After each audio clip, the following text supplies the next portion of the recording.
Lowe's knows how to help make your home holiday ready for less. Get Select Style Selections vinyl flooring for just $1.99 per square foot and have it installed before the festivities begin. Our team can help you every step of the way. See a Lowe's Red Vest associate or visit Lowe's.com/holiday install to get started. Lowe's, we help, you save. Basic install only. Date restrictions apply. Subject to availability. Installed by independent contractors. See associate for details. Contiguous U.S. only. Hey everybody, I'm Sierra. And I'm Ben. And welcome back to another episode of The Unsolved Couple, or recap?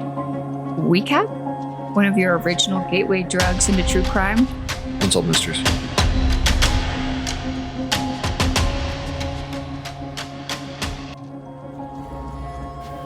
The fact that I'm already saying words wrong is not a good sign for today. It's not a good omen. We recap. We don't recap. Recap? Mm-hmm. I think you were trying to put two words together. We recap. Yeah. Yeah. But we cap. Mm-hmm.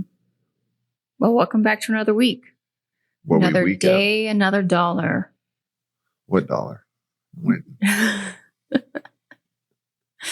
Any fun stories to share with our friends? I've been sharing lots over the last couple of weeks. We haven't heard from you much. I don't have stories to tell. It's exciting. It's an exciting time right now. I knew that this is where this was going to go. Well, this is exciting to me. It is a wonderful time of year where sports is just, it's great. You got baseball. It's coming to an end. Mm-hmm. So but there's an overlap for a little bit. Yeah. And there's a 2-month overlap and it is glorious. It's amazing that Ben's even joining us today. It really is. Our daughter asked me the other day something about sports. And it's like, I don't think you understand. If the option was to just sit and watch sports. Not all sports. Because I asked you the other night about soccer. Yeah, no, I'm not watching soccer. I don't understand the sport. I've never played, so I don't appreciate. Oh, and you played a lot of football? I did as a kid. Mm-hmm. And someone's at our door. And I love football. I love baseball. College is going on. Mm-hmm. Professional football's going on. And baseball's going on. Is there a night of the week where there's not sports on? No. Mm-mm. That's what No. And football, you got Thursday. You got college all day Saturday. Mm-hmm. It's a great time. It's a great time. My Ducks look great. My Colts are now 2-0. That's exciting. My Diamondbacks are pretty much, it's over. Mm-hmm. We're close, but I don't think we're going to make it to the playoffs. But that's okay. So that's my story. And I think it's great. There you go. Great. And I dropped some football knowledge on you this week, didn't I? You didn't. Taught you what a 2-point conversion was. Ben didn't know about that. Oh, yeah, that's right. I didn't know. Thank you for informing me. I just wasn't. I feel like it doesn't happen very often. So I was trying to explain to Ben that you don't have to always kick a field goal. There's a secret option number 2.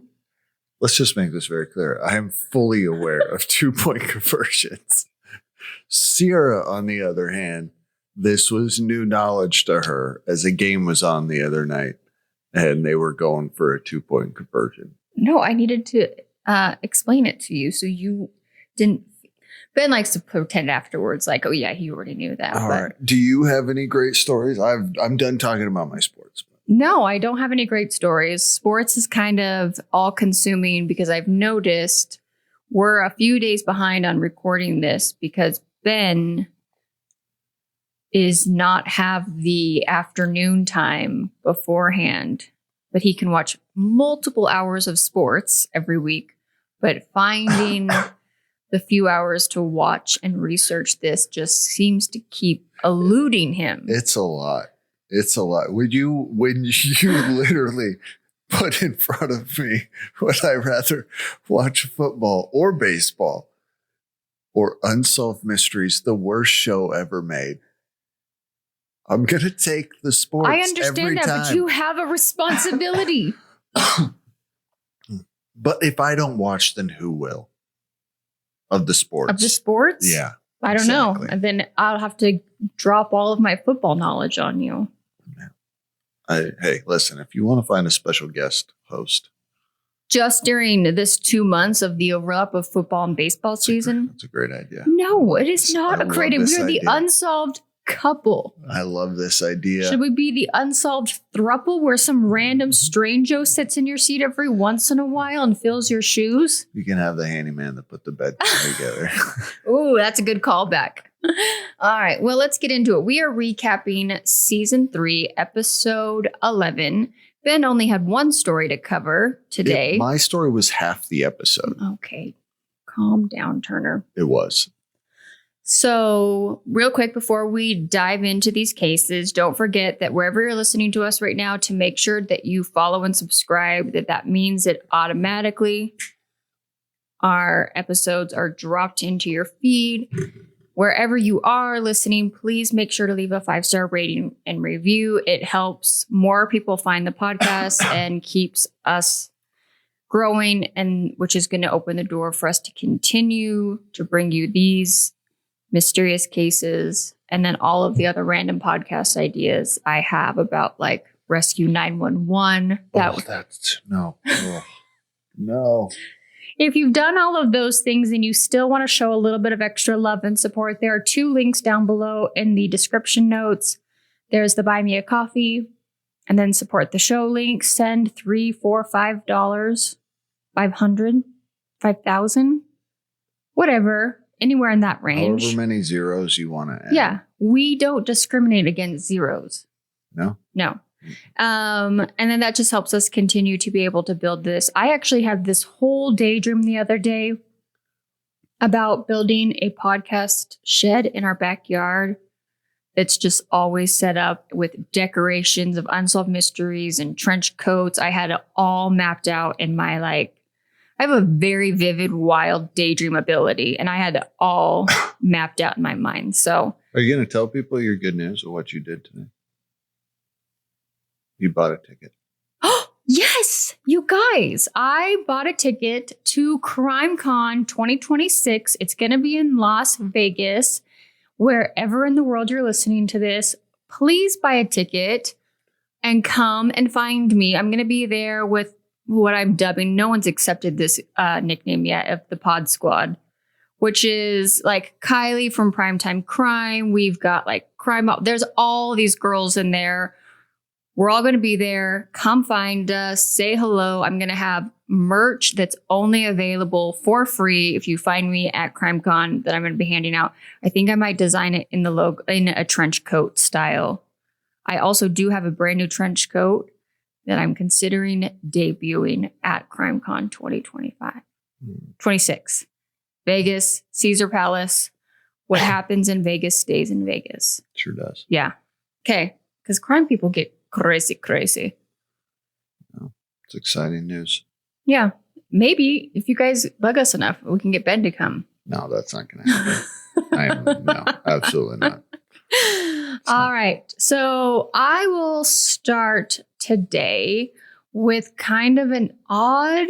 This one is strange. Story. I've got a lot of questions. I have so many questions. Excuse me. I can see both sides of this. I'll be honest. This one I'm completely stumped and I don't have usually you walk away from it. Mm-hmm. Even before research, you're kind of like, you have maybe your theory a little bit. Yeah. I have no idea. Yeah, we'll get into it. I have some thoughts, but I'll recap it for you guys and then we'll have a little chat. So 3:30 p.m., October 4th, 1988, 27-year-old auto repairman Kenneth Engie was found dead in his garage. His body was discovered by his uncle Richard. The cause... Okay, pause real quick. I think Americans are the only one that use the name Richard as a name, because across the pond, Richard means something else. And I just imagine when I say Richard, everyone that listens to us in England and across there is like having a little giggle in their head. I don't know. That's okay. I don't live across. You guys, I forgot to take my ADHD medication today, so we might go on several side quests together. I'm excited for you guys to experience this with me. The cause of death was carbon monoxide poisoning. At first, the death appeared to be a suicide. However, his family could not believe that he had committed suicide. Authorities did find some suspicious evidence at the scene. There was a fully loaded .22 caliber rifle found about 6 feet from his body. 2, a small pool. And again, I don't know how small of a pool, because other reports I read that it was quite a lot of blood found on the floor. However, there's no signs of any sort of physical assault on the body, which also doesn't add up, and you're going to see why here in a minute. The gas tank in the truck is full, and the ignition had been turned off.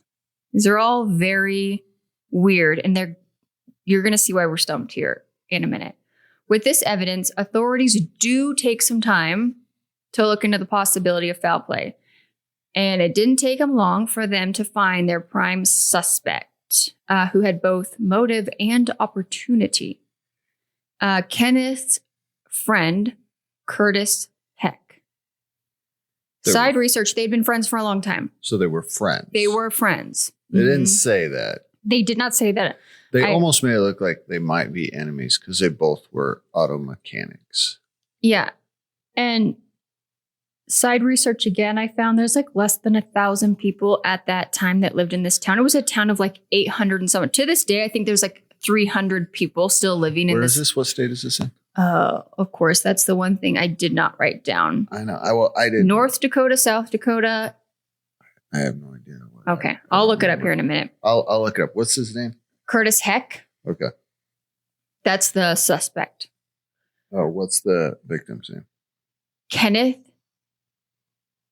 Engie. Engie. Okay. And I apologize if I'm not saying that right. Egan. I don't know. All right. So the 2 men were the last customers at Kunkel's bar on the night of October 3rd. When the female bartender told Kenneth to leave, he said that he wanted to take her home. However, she informed him that she was actually going home with Curtis.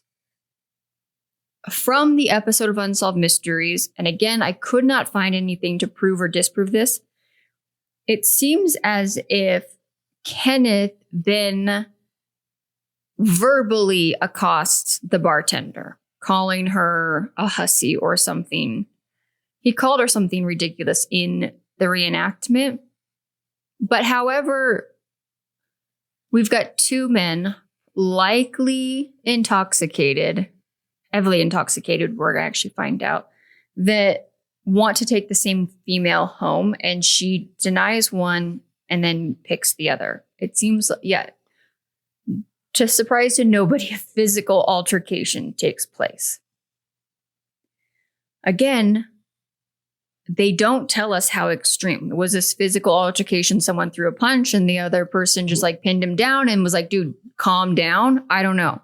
Kenneth what? I cannot find this. Engie. Gie. Engie. Okay. Yeah, did you find it? We'll see. Okay. Yep, got it. What state? It's right at the top, I think, of North Dakota. Didn't I say one of those? Yeah, you did. Okay. It's in a tiny little town in North Dakota. When Kenneth finally leaves the bar, again, highly intoxicated, it appears that he, on purpose, put his car into reverse, his truck, and backed it into Curtis's truck. These guys are extremely intoxicated. Yeah. And he heads home. About an hour later, apparently Curtis is still upset about this. So him and the female bartender get into his vehicle and drive to Kenneth's trailer. It's got to be, 3 in the morning? Yeah. They said it happened. The fight happened at 2 in the morning. Yes. The bar is closing. They were the only two dudes there. Yes. Yeah.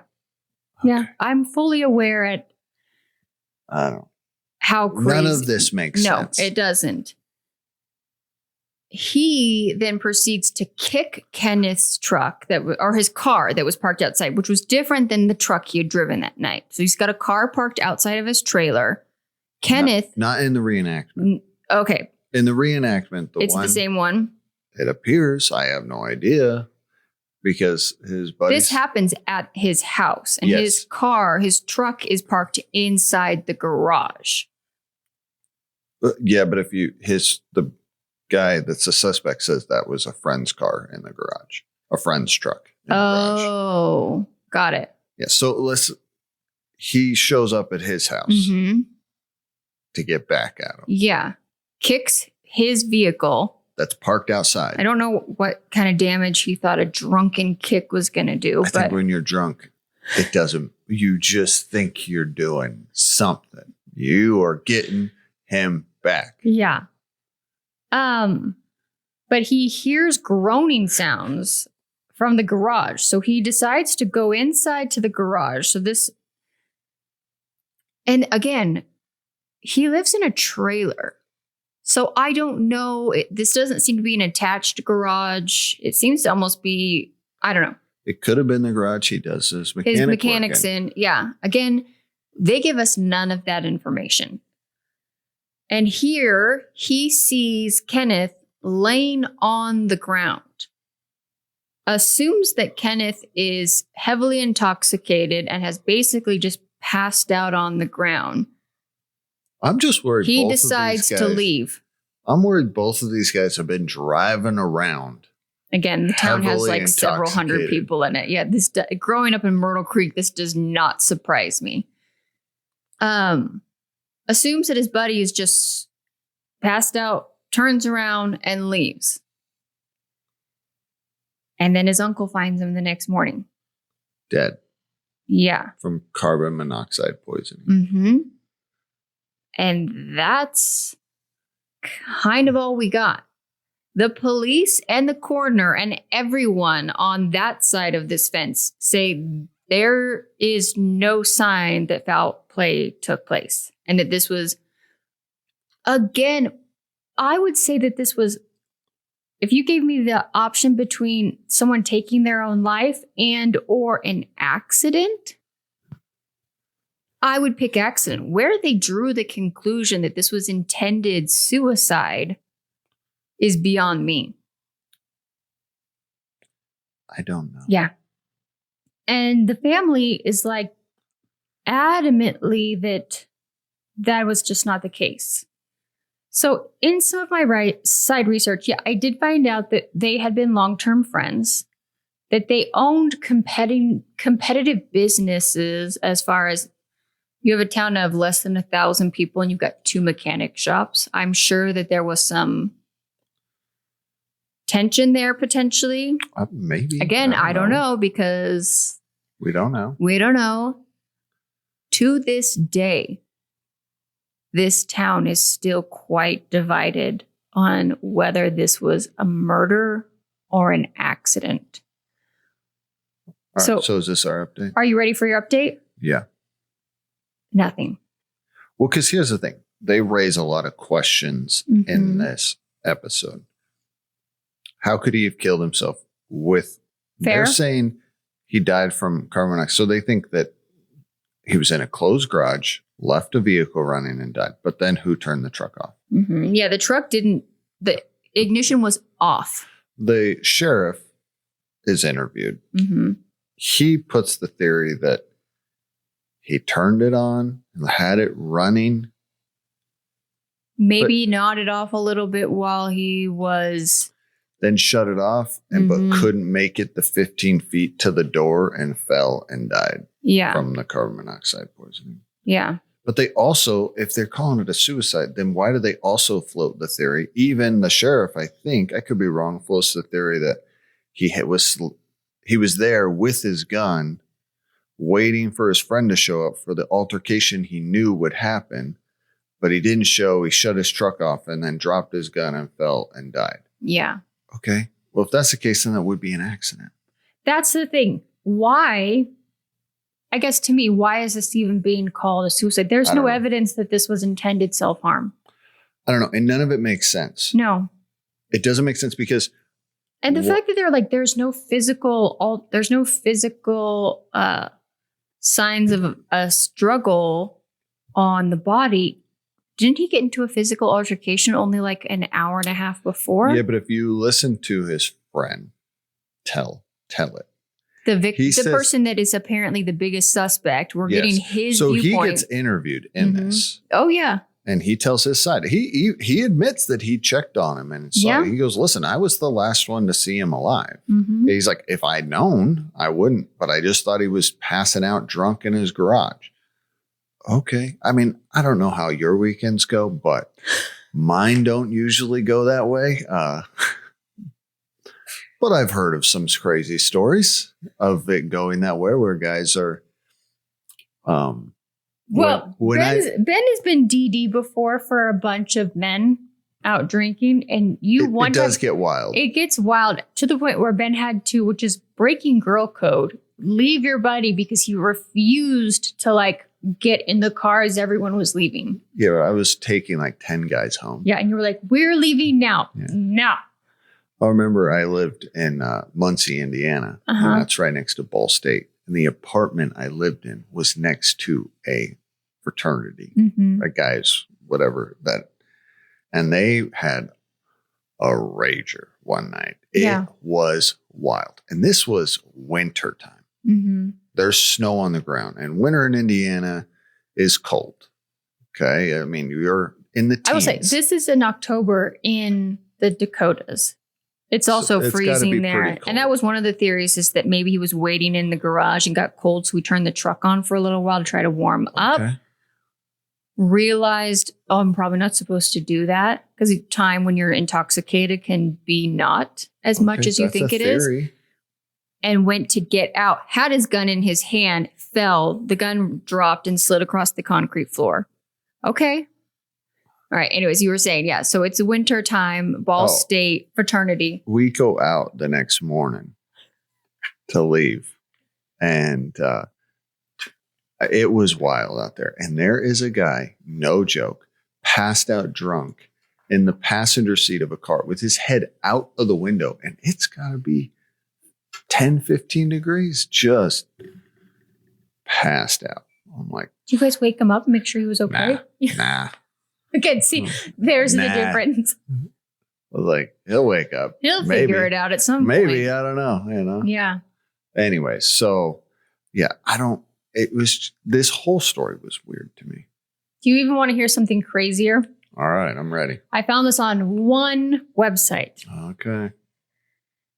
The movie Fargo references something similar to this happening, but they say Fargo, Minnesota, instead of North Dakota.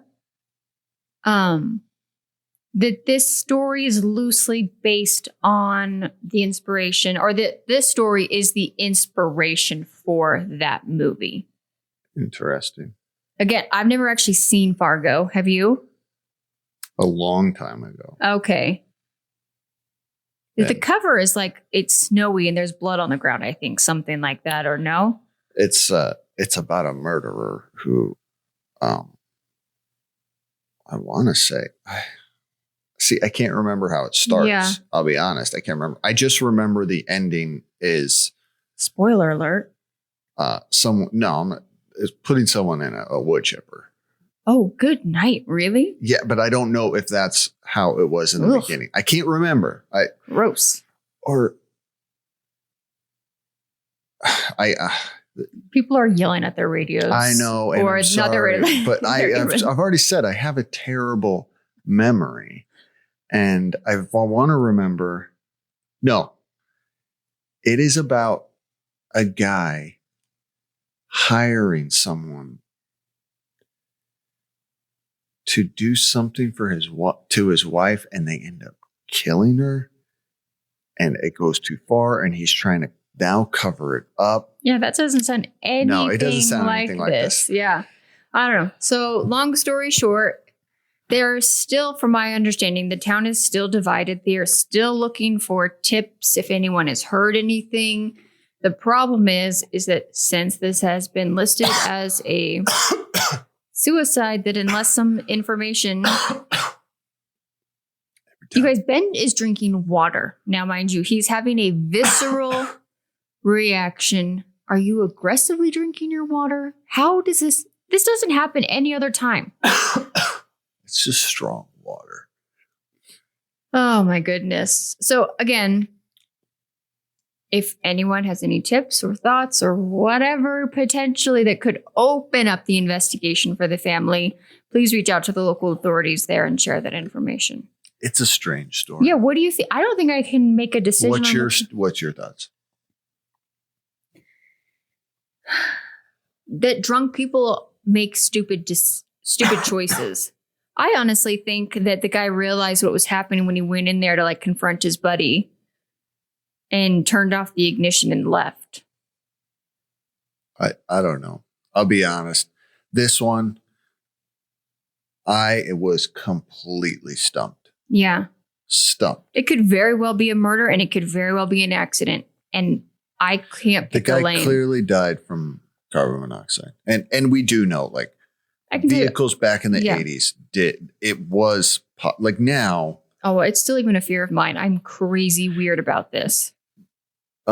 Much harder nowadays with the cars and the anyways, but possible. The guy died from that. Yeah. But what else happened? I have no idea. I was beyond I don't even know if you can take the two people that were there that both had motive and opportunity and means. Technically, that's all you need. You want my honest thoughts and opinions? It was a small town police officer, a small town law enforcement who likely didn't have the expertise, the wherewithal, or even potentially the energy to try to figure this out. And it was easier just to label it as one thing and move on. Yeah, I don't know. I'm not. There's just nothing. At least from what Unsolved Mysteries presented to us, there was nothing to the point where you're like, "Whoa, what?" It could go. I have no idea. All right. You ready for our next story? I'm ready for this one. Okay. So we get started with this story by Robert Stack in their call center saying they have an interesting story to tell us. That their producer several months prior had gotten a call. They get hundreds of tips a week, according to Robert Stack. Do you think you're saying that like you think he's exaggerating? No, I actually do think they probably got I bet they thousands. got thousands, and I bet 90% of them were cuckoo nut. 100%. Yeah, absolutely. And the other 5% were lost loves. Can you help me find this person? So they said they got an interesting call from a guy in prison admitting that he had killed someone and that another guy was doing time for that murder. And so, of course, that's going to pique their interest. That led them to the story and the man called Johnny Lee Wilson in Aurora, Missouri, who supposedly back in 1986 had confessed to killing an elderly lady in their town. But now this man, a different man, is coming forward and saying he did it. So we get a little background. Aurora, Missouri is a very small town, only like 7,000 people. I'm sorry. I would like to point out. Nope. We're not even going down this road. We're not. I know where you're about to go. Well, I'm going to stop it right there. Sierra. Okay. So Johnny has an IQ of 71, supposedly. We've had this conversation before. I actually looked what a normal IQ was. Okay. They say between the ranges of 85 and 115. I don't know. Maybe. Okay. No idea. So he's below the average IQ. Yes, he is supposedly mentally handicapped. They say that he has the emotional, what's the word? I'm Maturity. Maturity of a fourth grader.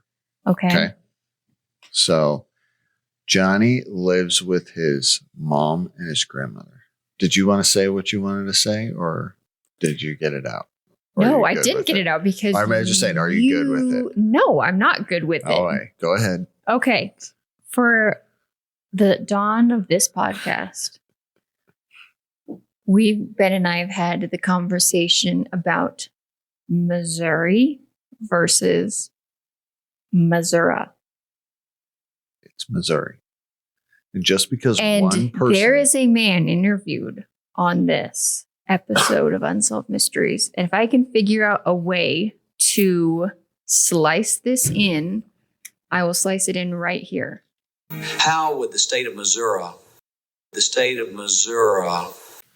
and he tells us what, Ben? How does he pronounce it? He pronounces it one time as Missouri. Missouri. But multiple other people in this episode I only need one person for it to be true. He was a through and through Missouri boy, and that's how he referred to it. I rest my case. Thank you. The Bible says that about the mouth of 2 or 3 witnesses shall every word be established. So I'm going out with of the mouth. multiple other people. Anyways, so Johnny clearly has mental restrictions. He was in high school at the time. I think a senior. Lives with his mom and his grandmother.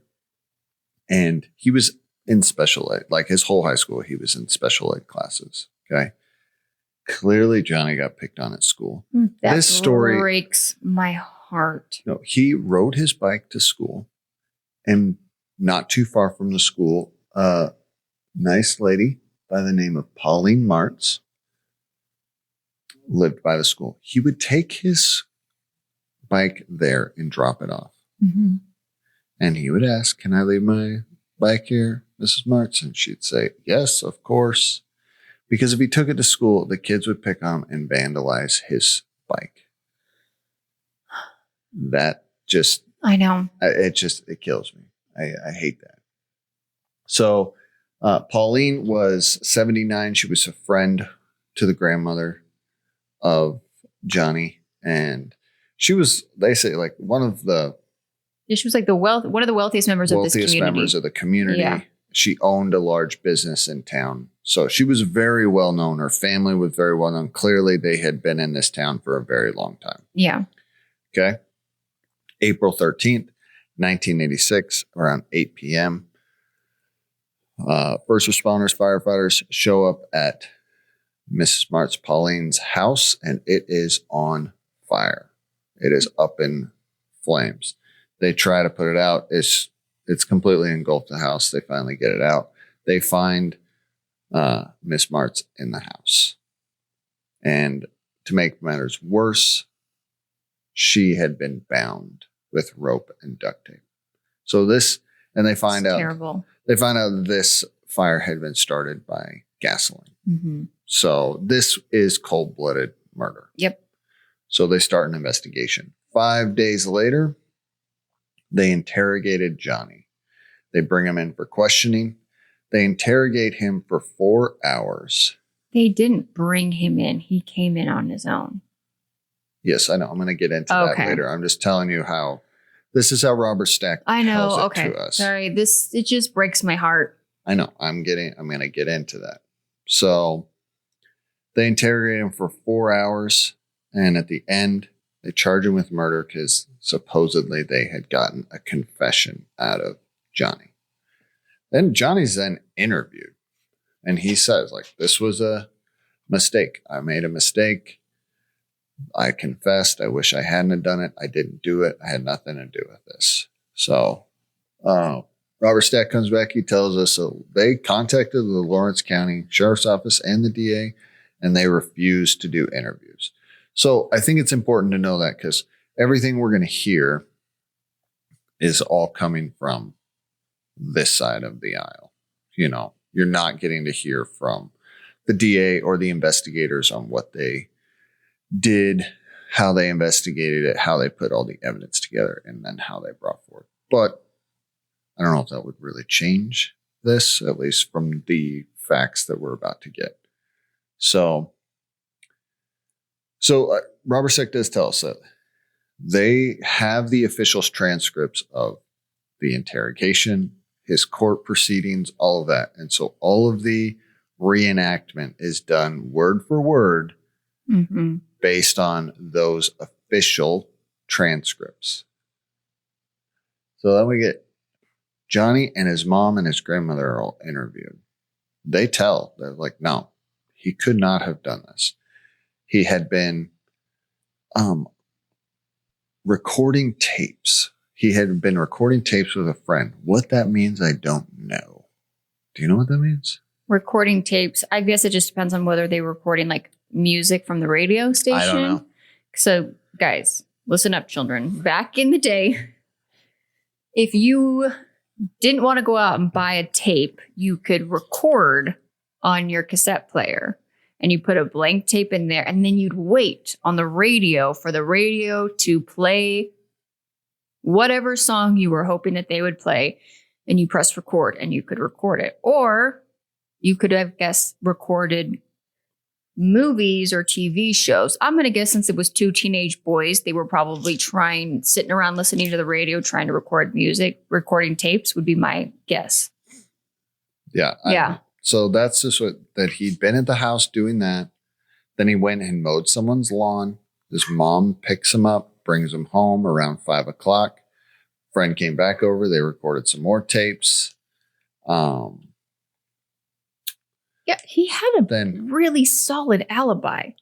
Said his mom said he helped him put up some posters in his room. And then they went to Ramey's. I don't know what that is, but a store in town to pick up some things. Okay. Well, and they mailed like 2 letters.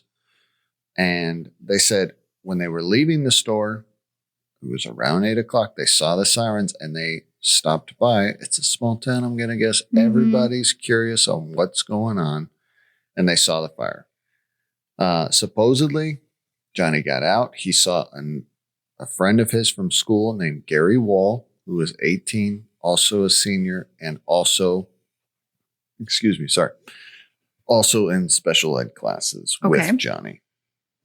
And Johnny says he just, was like, hey, Gary, what's going on? Like, well, it's Mrs. Martz's house, like that. And then he said, okay. And he left. So supposedly Gary Wall was then questioned by police. And he tells the police a different story, that Johnny said, hey, Pauline is in that house. And he says, how do you know? He's like, and she's bound. And he's like, how do you know? You must know something about it. Like, I don't know. He said, then he threatened, supposedly, Gary. Yeah. So Gary tells that to the police. Robert Stack says that Gary took 6 lie detector tests, which he failed all but 1. Now, you know my feelings about lie detector tests. I put a 0 stock. I would be presumed guilty immediately because if I was ever asked to take one, I would say no. Absolutely not. Yeah, I would never take one. No. Absolutely not. But, take that for what it is. So the day after they talk to Gary, that's when they make the arrest of Johnny. He supposedly confesses. So Gary, the person sharing the story, takes 6 lie detector tests? Yeah. That's a lot of lie detector tests, isn't it? Do you think they were just doing it till they got the results they wanted? It does appear that way. Yes. I mean, good night. I've never even heard of, and I've listened to a lot of true crime, and lots of people take lie detector tests. I never heard of someone taking 6 of them in like a very short amount of time. To only pass 1 and fail 5? Yeah, that's... I don't know. Yeah, okay. Sorry, so continue. I just wanted to make sure that I had gotten that correct. So Johnny is arrested. Supposedly he confesses. They search the house. Do you know much about false confessions? Do I know about them? Yeah, because it's kind of a weird phenomenon, right? Like you and I sitting here in our house feeling safe. I would never admit to doing something I didn't do, especially something heinous. So I read a book one time, It's called Murder City. And it's about the crime in Chicago in the 20s and police tactics. Yeah. It was a very interesting story. Very interesting book because some of the things police would beat people or they would keep them locked up for days on end and keep them awake to get a confession out of them. Because obviously back then in the 20s and that you're not dusting for fingerprints. Like everything, all crimes were pretty much solved by what one person said or didn't say or what other people said. I'm not an expert, but so that's my only background. There's been a lot of scientific research done into this because it's really easy to be like, first off, who would do something like that?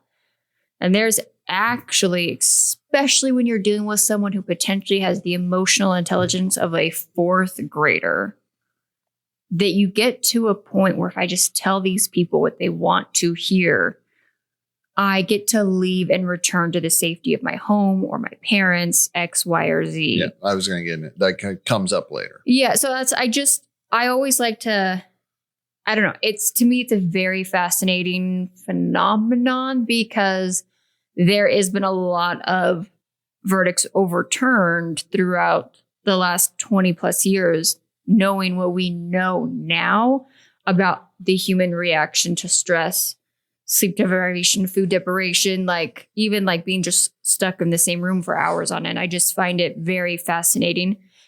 And then let alone in a situation like this, where you have someone who has such a low understanding because of their emotional intelligence. Yeah. Continue. So they search the house. They have a warrant. They come in and supposedly they find women's underwear in a bureau in his room. The parents, the mom and grandmother say no. That the mom says that's my bureau. That's my underwear. Like those are my clothes. The police didn't seem to listen to anything that they were saying. And they found some jewelry in the house, but costume jewelry. The grandmother says, no, I use that to make crafts and stuff like that. She says that it's hers. They also found an empty gas can in the shed, which I'm going to guess if you went into most sheds in Missouri. Next to his lawnmower, which he mowed a lot of people's lawns in the area for extra money. Yeah. Yeah. So that was all they needed. That was the evidence they had. And I mean, they're doing the search the day after they arrested him. Yeah. Anyways, right? So anyway, so he was examined by a man by the name of William Logan, who's a medical doctor, psychiatrist, to see if he could stand trial. And it is clear. The guy is interviewed. And he's like, listen, he goes, you interview these people to find if they can stand trial if they're mentally competent. Johnny was not. He didn't understand. They asked him, hey, the police read you your Miranda rights. Do you understand that? He goes, yeah. Well, what is Miranda rights? It's the difference between right and wrong. Yeah. He didn't understand the gravity of what he had been charged with. He didn't understand what was going on. He didn't even understand his rights. This poor kid had to be so scared. Yeah. So, I'm getting into I'm looking at them. I got several pages of notes here. So he's determined by that doctor, psychiatrist, not fit. Yeah. He's examined by two others. And another one says, no, you're not fit. But a court-appointed psychiatrist said, hey, yeah, he's able to fit. So, of course, they just take that one and they send him to trial. They send him to trial, kind of. His attorneys, his court-appointed attorney tells him, hey, listen, you need to plead guilty because to avoid the death penalty. According to this judge likes to give the death penalty. And according to your confession and the evidence they have, which is one of them is it's going to be the testimony from Gary Wall saying you said those things at the fire. You're going to be found guilty and you're going to get the death penalty. So he then goes to court And again, this is the official transcript from the court. Judge asks him, why are you pleading guilty? And he says, I don't know. He goes, why the judge did not say time out, we cannot proceed with this, is beyond me. Yeah. And he says, the judge asks, why are you wanting to enter such a plea? And he says, I don't know. We get an attorney on there and he says, listen, I've gone through these transcripts. The judge asked if he knew what he was doing. And Johnny said, no. But for some reason, he's continued to be coerced or led on or cross-examined by the judge to the point where he does plead guilty and the judge accepts it. And even this attorney says, listen, that it should have just stopped right there. The judge, you're the adult in the room. Listen, we'll see you at trial in 2 weeks. I can't accept this plea. This guy doesn't understand the plea that is coming, that he's putting in. He doesn't even understand the consequences of what he's doing. So do you know what it means when someone's found not competent to stand trial? Do you understand, then what happens after that? What is supposed to happen? No. So when someone is found not competent to stand trial, but they're still arrested for a crime they committed, everything is put on hold. And the state is supposed to, at that point, provide treatment and resources to rehabilitate or to get that person to the point where they can. It doesn't just end all be all. Now, maybe that stay could be put on there for years. It may even be put on there for the rest of this person's life. They may never get to that point. However, it is up to the state to then get this person to the point.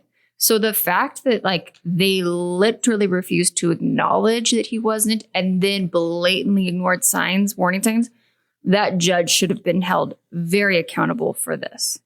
Yeah, I mean, I don't know what he was thinking, but at least from the transcripts, it doesn't look good. No. So February 11th, 1988,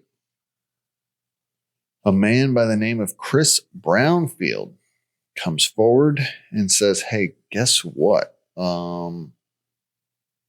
I actually committed that crime. He's actually serving a life sentence in Kansas for accessory to murder.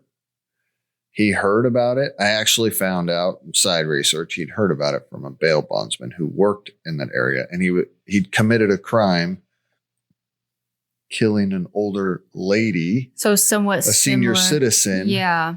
An hour away across the state line in Kansas. And found out that this Johnny kid had been convicted. And he's like, oh, man. And they actually interview him. He's like, listen, I felt really bad.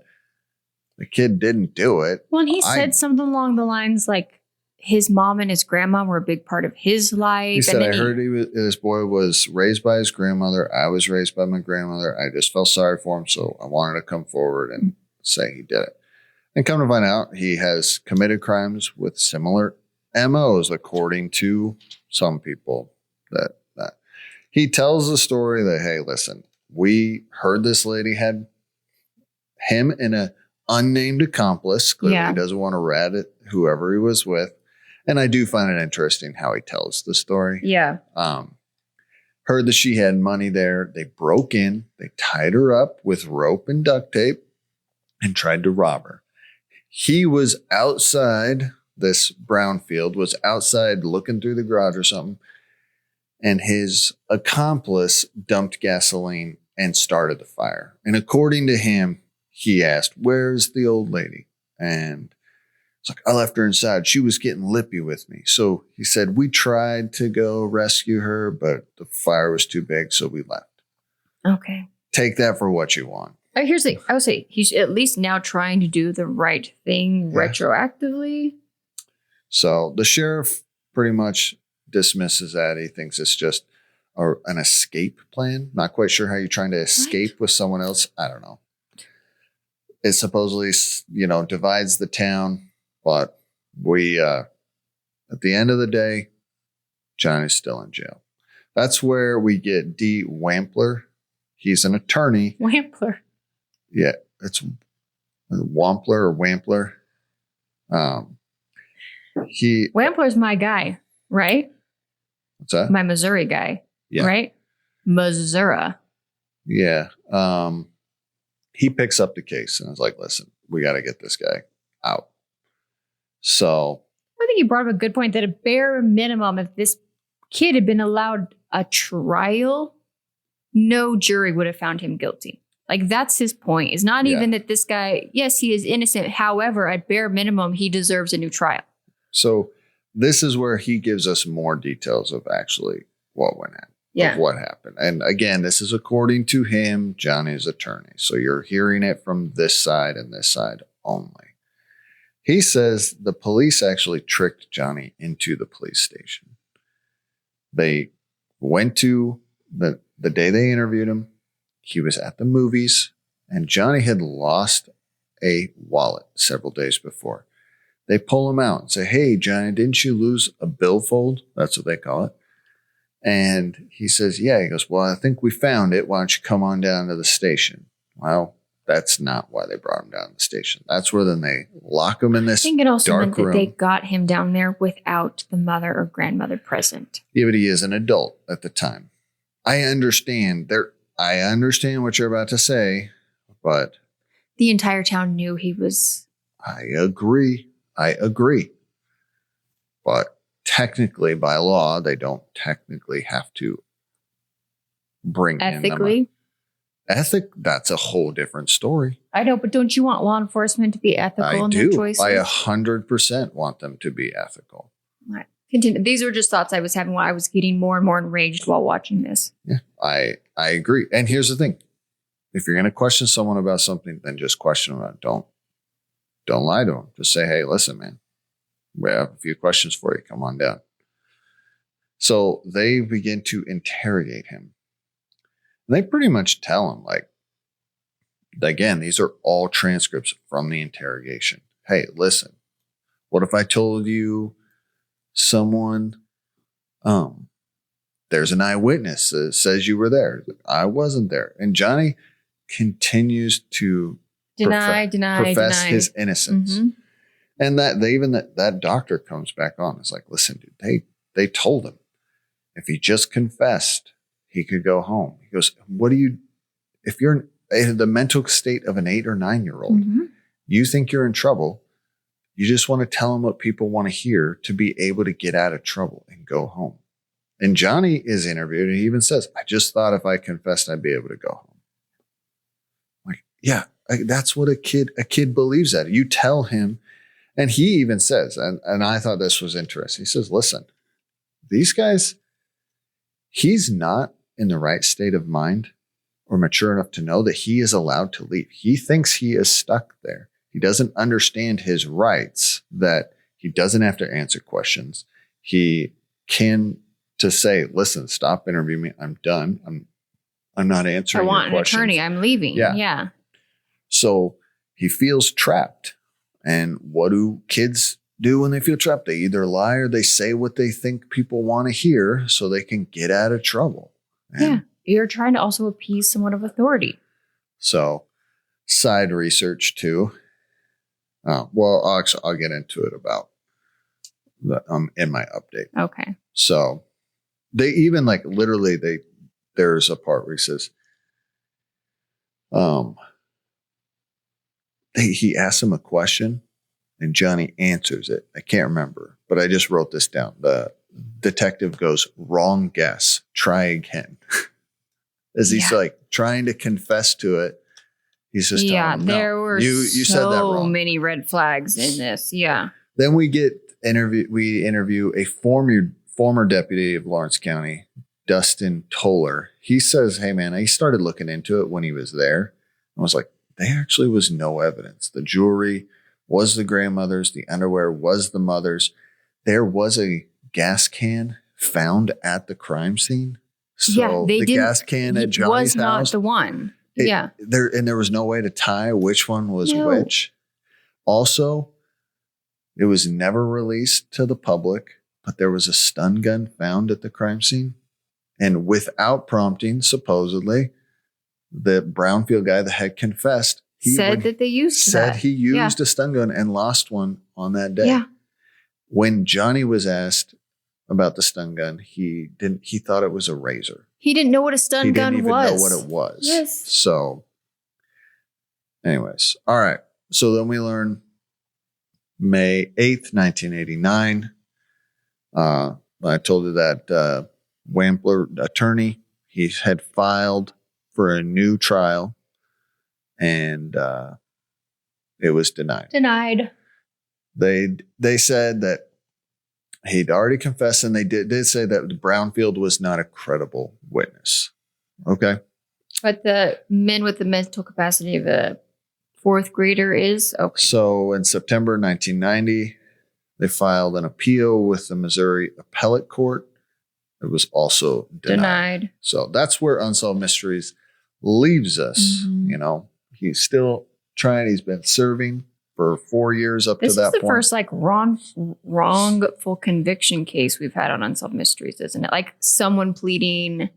I guess we had the guy that ran away to Africa that stayed away for years. Oh, yes. But he was trying to get a heart transplant surgery. He was trying to get out of prison. Yeah. He technically. And there wasn't a whole lot of evidence that he wasn't. No, there was no evidence that he wasn't guilty. Yeah. Anyway, so that's where Unsolved Mysteries leave us. Are you ready for your update? Yes. Okay, I'm going to give this to you chronological order. 1991, the case went before the Missouri Supreme Court, upheld the conviction. So he stayed in jail. This. So his enrages attorney finally in 1993 asked the governor to review the case and said, listen, can you please look at this? They should have never even gotten that far. So it went before the governor, and the governor was Mel Carnahan at the time. Carnahan then turned to a former prosecutor and attorney by the name of Joe Bednar, asked him to look at the case.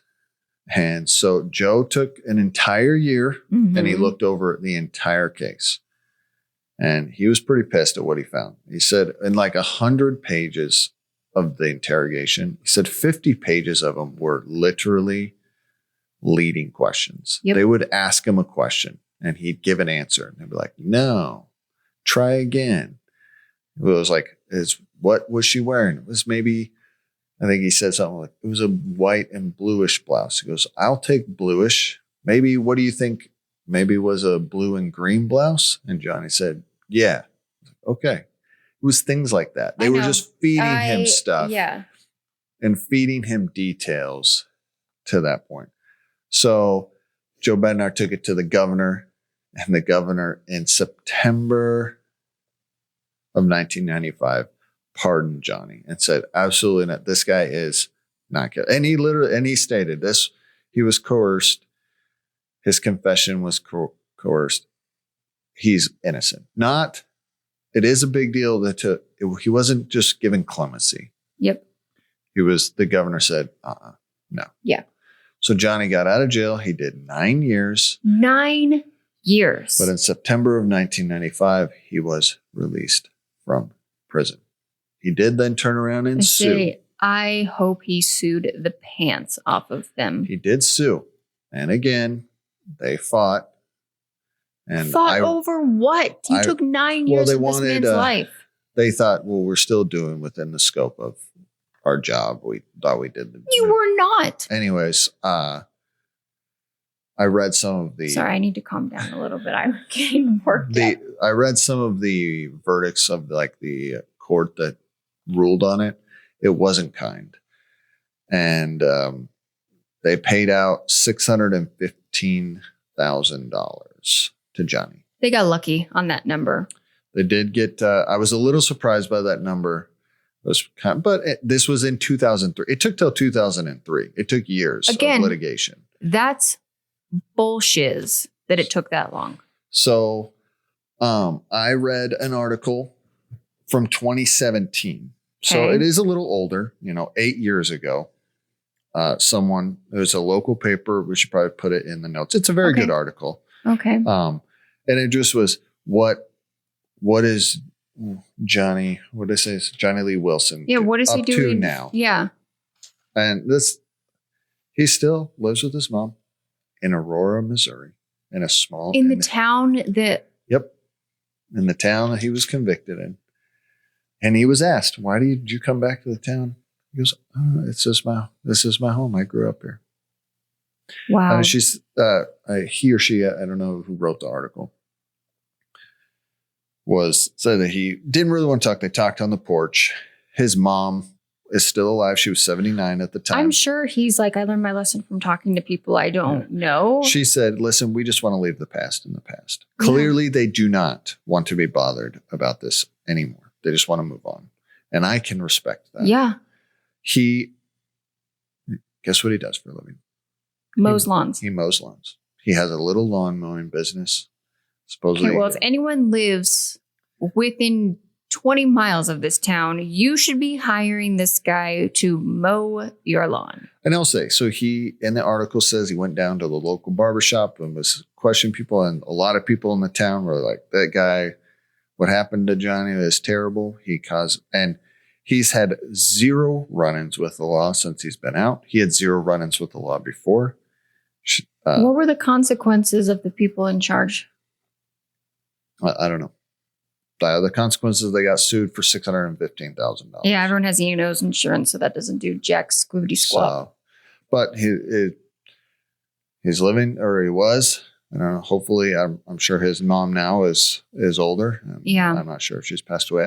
Here's the thing. I didn't want to. I got on Facebook to see if he was there, but I doubt he does. He just owns a little lawn mowing business, lives in the same little house with his mom, clearly wants to live a quiet and be left alone life. And I can respect that. It is terrible that this happened to him. I'm really thankful for Unsolved. This is a huge deal that Unsolved Mysteries picked this up because, first off, shame on the investigators, but secondary, that first judge, shame on him. And then third, for the appellate in the Missouri Supreme Court and every judge or panel of judges, anyone could have spent 1 day looking over the records and saw plenty of room at bare minimum to grant him a new trial, let alone get to the point where to exonerate him. You didn't have to dig deep. It wasn't hard. Well, at the end of the day, the right thing happened. Probably took way too long. It did. It took way too long, but it is unfortunately, for better or worse, once you are found guilty, it is far harder to prove yourself innocent. And while that works in every case where someone is actually guilty, it does make it extremely difficult for the cases that wrongful convictions happen. I look at like the appellate court, the Supreme Court. If you just they probably don't know a lot, right? At least. Yeah, but we put them. All I'm saying is that at the end of the day, you do have to trust the system. That the system, you have to be very careful on redoing the whole system. I'm not asking for anyone to redo the whole system. I'm saying that first judge did not hold his oath in that court. Well, I thought the attorney brought up a very good point when he could not put in a true verdict. It should have stopped there. And it was a massive failure on that judge. And that's what I'm saying. At that point, then it makes it far harder to prove your innocence once you were behind. And the thing is, then to me, if this is the case, then what are the point of the appellate in the Supreme Court, in the state and federal, if not to try at some level to correct injustices when they were done within your own branch of power? And the injustice was originally done by that judge. And that's when the other judges who have a higher office are supposed to try to mediate and correct that behavior. You're right. It's supposed to. Because if not, then what are they doing? But no one has said it's perfect. And No. it is unfortunate because when it is not perfect, people's lives are changed forever. And this man's life was changed forever for 9 years. Yeah. Because they even said he had to be put in protective custody and out of general population because he was not capable enough of protecting himself. Yeah. He And would that's my thing is if this guy was found not guilty or not potentially even competent to stand trial at bare minimum, why was he not put in some sort of, I don't know, we could go, You could ask that's a a lot of different questions, podcast but for a different this day. is- I'm grateful he's out. I'm grateful $600,000 isn't jack squat, but it seems like he has chosen to move on and make the best of his life and find happiness where he can. And I wish him nothing but the best. I hope he continues to find success in what he does. I'll leave you with this. And I think everyone should be happy to hear this. Hold on, let me find it. Give me just a second. You'll have to cut some of this out, but No, we'll sit here and wait because I have a feeling this is going to be prophetic. Is that a word? Prophetic? I don't know. We're all waited on bated breath. Let's make This is what the person says. I asked him if he's bitter. This is Johnny's answer. Okay. No, my life is great. There you go. Okay. Let's end that story on that. Let's be like Johnny. Clearly, he's got a better attitude. He does, 100%. Okay. Are you ready for the party to really kick off now? I have got an incredible story for you. On a scale of 1 to 10, Ben, how excited are you for this? Like -1. All right. So we have a woman joining us by the name of Coral Polge, I think Polge. Definitely not how. That's not how you say it. Polge. Polge. I don't know. All right. But March of 1990, 200 people are gathered in a room, having purchased a ticket at $15 a pop to watch Coral draw. No. Yeah, they have. That is why they are there. So that back then is a total of about $3,000. In today, adjusted for inflation, about $7,400. I just thought that was an important piece of information to start this story with. Coral is a British artist who has been blessed with supernatural abilities. She can, in fact, draw portraits of dead people without ever having seen them before their demise. She claims that the spirits work through her to help make the drawings. In 1984, a photographer named Peter Cook met with Coral. She was able to accurately draw his deceased grandmother, Minnie Rose, who died in 1962. She was also able to guess her name correctly and accurately describe things that she did in her life. She also, according to Peter, drew his mother, Emily, who passed away in 1978. Now, how did this phenomenon, this supernatural gift, if you will, come to Coral? Was she born with it? Has she always had this ability? No. In fact, she had not. She first learned about her talent, her gift, shortly after World War II. She met with a psychic medium who told her that she would become a famous psychic artist. And within a few years, she had honed in on her ability to tap into the supernatural and connect with spirits to accurately draw deceased loved ones. At one point, she had made over 10,000 accurate drawings. 10,000 or 100,000? Oh, we're going to get to the 100,000 number in a minute. Okay. I just remember the 100,000 number being thrown out a lot. Lorraine was also another woman who met Carol. In 1989, she precisely No. drew the portrait of Lorraine's aunt. Now, mind you, she had passed away when Lorraine was 6. However, she had a perfect memory of her aunt. That was me being sarcastic. And the drawing had helped her remember her aunt. Carol has gone on to help many, many deceased people's family members feel better about their loved ones passing and helped many believe that there is life after death. That's what upsets me about this whole story. Yep. That's what ticks me off about this whole story. Okay. Are you ready for your update? Yeah, Okay.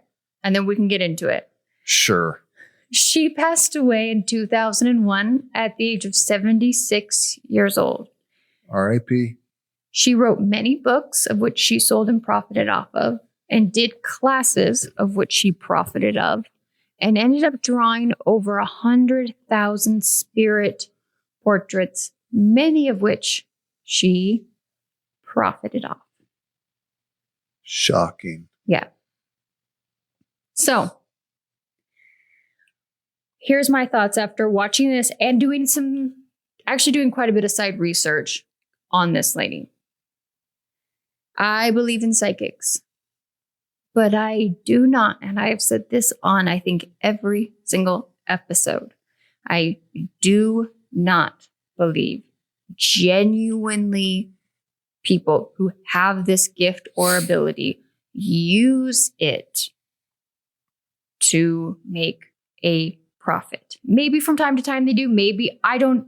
I just do not see you exploiting people in some of the hardest, darkest times of their life to make money off of them by placating to their fears and the unknowns.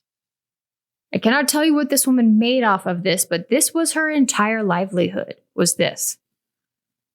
But I can tell you that at that one event, she had a sold out auditorium of 200 people. And off that one activity alone made $3,000. And in today's money, $7,400. Yeah, here's the thing. I don't have a problem with people finding something and making money off of it. But if anyone can hear anything, we've got a thunderstorm overhead.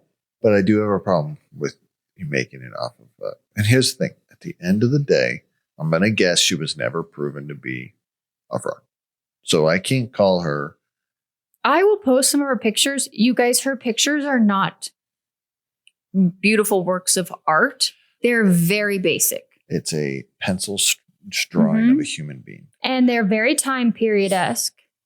And it would be, I actually looked at one of them and I was like, oh, that looks like my great-grandmother. That's the problem I have. If you look at her pictures, they are very generalized. It's a man with a mustache from the early 1900s. Yes, so he's got a high-collared shirt on, or his hair is done in a certain way. I'm like, okay, yeah, but that is very reminiscent of the time. Yeah. And I'm going to guess, and here's the thing, I'll give her this. She is very talented at drawing portraits of people, right? Like what I'm saying is, she does a worse job than the caricature people at the county fair.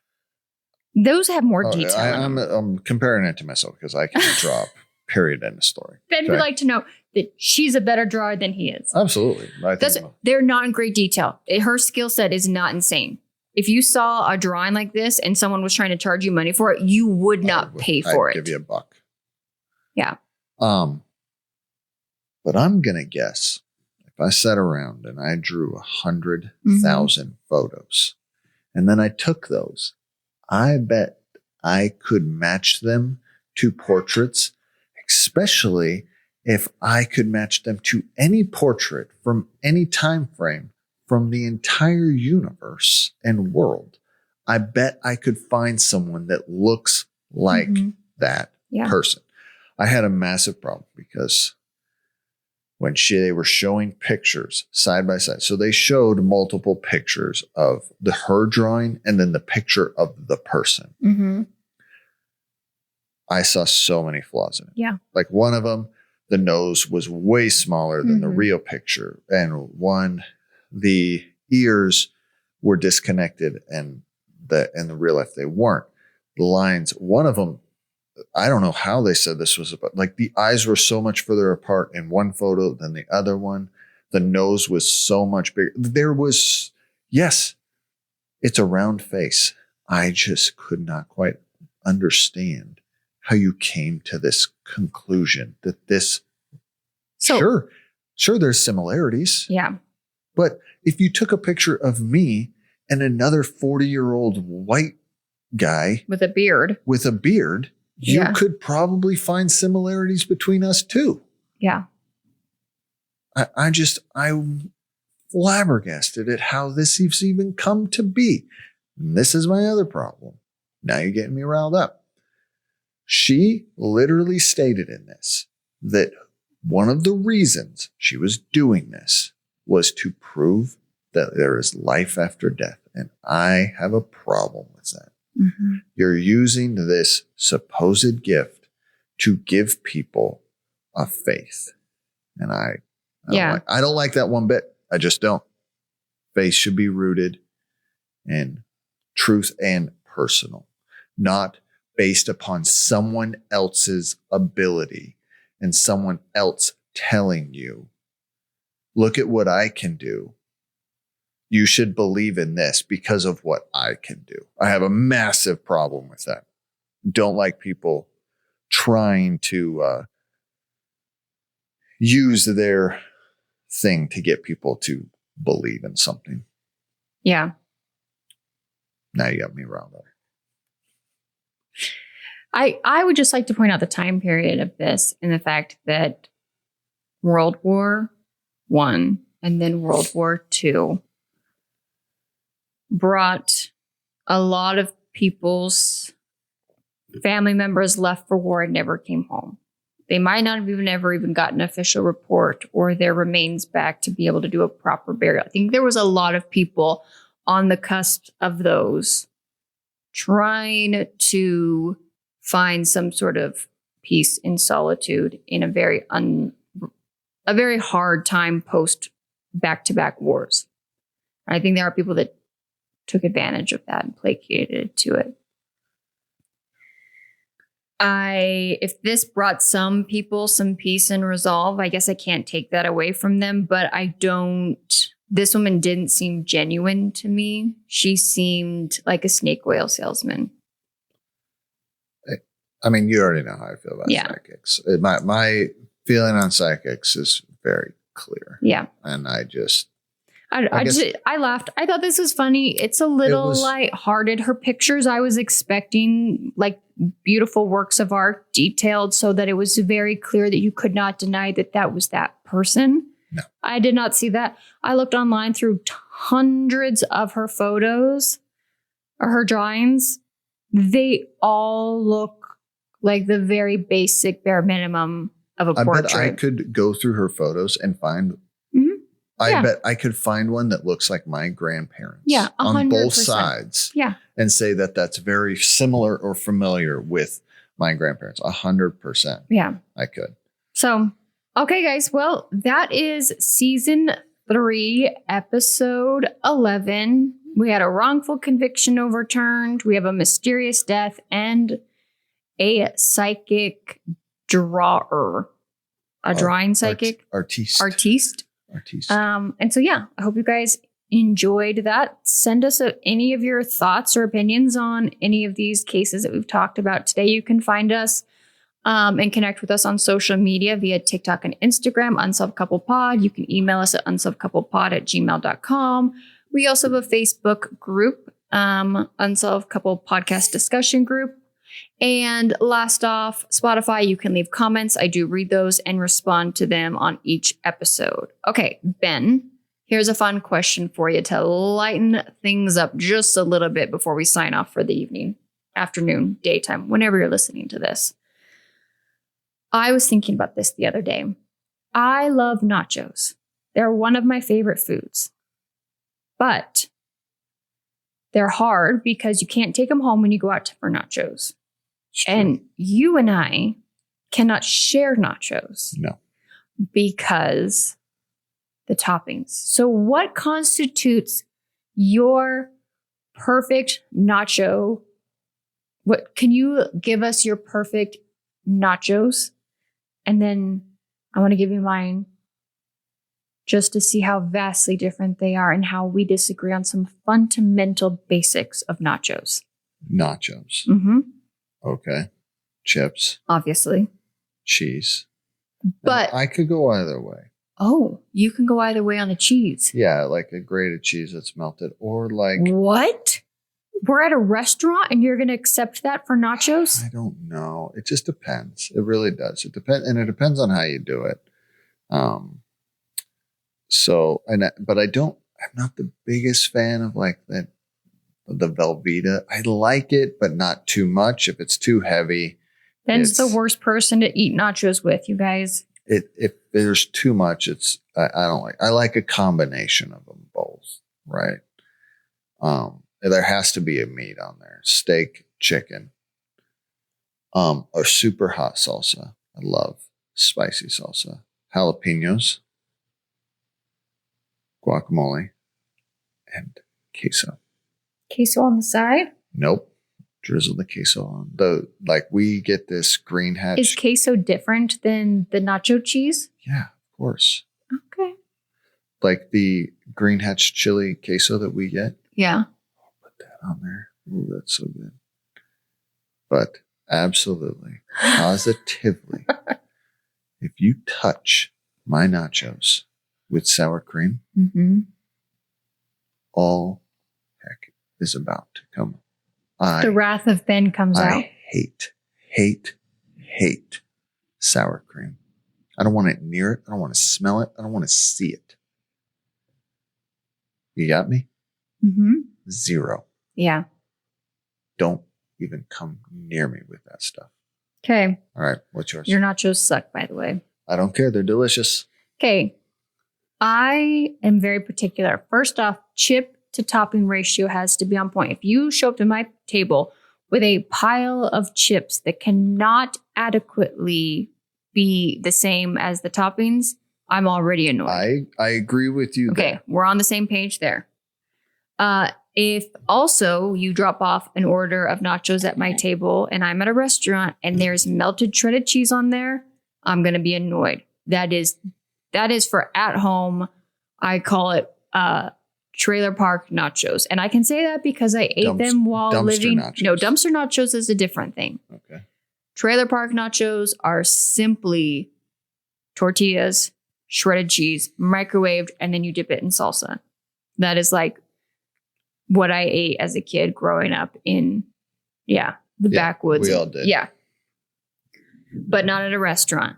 I better see some nacho cheese on there, and it better be significant. Yeah, they see too much. And then I like a very saucy ground beef because it spreads better. Oh, get the ground beef out of here. Steak or chicken. Nope. Ground beef. And then I like diced tomatoes, green onions, olives, sour cream, I hate olives. and salsa. Whoa. Olives. That's making my mouth water right now. I want these nachos so bad.